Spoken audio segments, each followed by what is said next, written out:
Taylor Swift grew up on an idyllic Christmas tree farm in West Reading, Pennsylvania. Her father, Scott Swift, was a stockbroker for Merrill Lynch, and her mother was a marketing executive for a financial fund.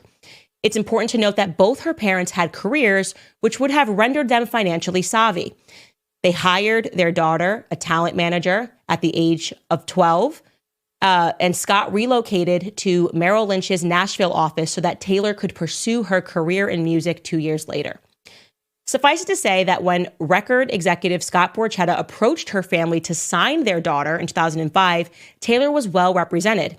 So well represented, in fact, that her financially savvy father purchased a 3% stake in Borchetta's new company, Big Machine Records, under which Taylor Swift was signed.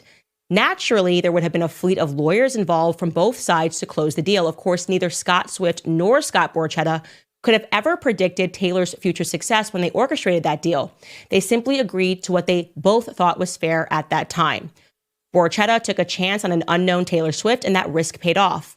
Until Taylor decided that it somehow wasn't fair 14 years later. Taylor decided that she would relitigate her business deal through the tactic which had always served her, manipulating the emotions of her fans who she could assume knew nothing about business. At the heart of the matter was a man named Scooter Braun, who had recently just purchased Big Machine Records through his holding company.